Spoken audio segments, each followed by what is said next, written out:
For more on this, let's bring in Professor Simon Jackman, Chief Executive of the US Studies Centre. Thanks for your time. Should we be alarmed in terms of the homework, I guess, on Australia's issues in the Solomon Islands base, or is this, I don't know, you get through a lot of briefing papers before your feet are under the desk? Yeah, and Tom, just for the record, do have to correct the badging at the top there. No longer CEO of the US Studies Centre. I know you got used to introducing me that way sorry. for a long time. We'll fix that one for you. No worries, mate. But back to Caroline Kennedy. Look, yeah, that did look a little underbriefed to me. But, you know, on the other hand, Tom, I think it says something about the changing nature of the appointment to Australia. It's no longer a feel-good post. It's long since been that, but I would suggest to you that in the last 5 years perhaps in particular, the depth and urgency of the security issues and the bigger strategic issues that are being transacted between Australia and the United States have really elevated. You can see there Senator Cruz and one of a number of senators on the Foreign Relations Committee who are exceptionally well briefed on issues in the Asia Pacific. I don't think it's unreasonable for them to think that the next ambassador to a steadfast ally like Australia should be at the very top of their game with respect to those issues. Perhaps, you know, it's an open session, perhaps, you know, behind closed doors, you know, there's more, they can get into a bit more detail about some of those matters.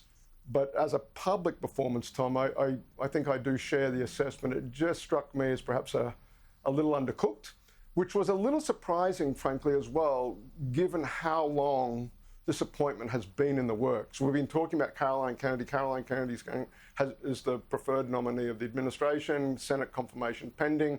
There are her hearings, and I think just perhaps coming up a little yard or two off the pace. But that will change very, very quickly. I think if the shoe were on the other foot, quite frankly, I can remember Joe Hockey, who we're doing a story on Sky, is running a special on Sunday night. You know, Joe came from a Treasury portfolio. I think it was a quick and intense period of getting brought up to speed on those more defence and strategic issues, and I expect the same will be true for Caroline Kennedy, perhaps once she's in the role, and it's what she's doing all day, every day, as opposed to briefing Senate hearings.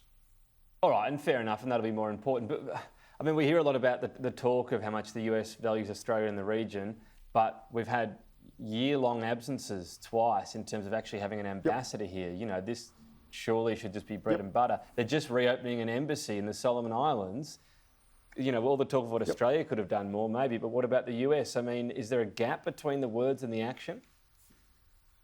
Well, Tom, it's a little tricky. I think, you know, having seen that relationship up close as CEO of the US Studies Centre and talking to senior officials from both governments, I think from an American perspective, there's a sense that, hey, Australia, that's your patch.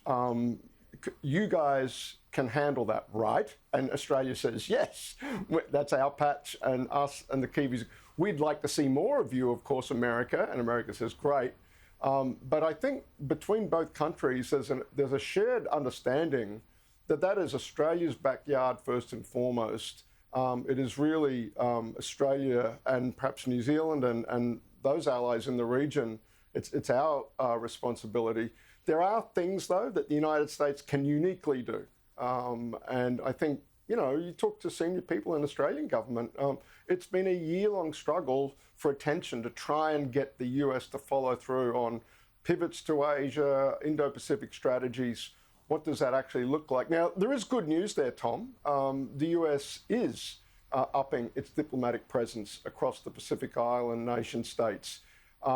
But I think where I started on that remains true in terms of where the relative priorities lie. It was Australia that was talking a big game on Pacific Step Up. We appreciate that is fundamentally, to the extent the Pacific Islands impact our security, well, it's our security and our responsibility.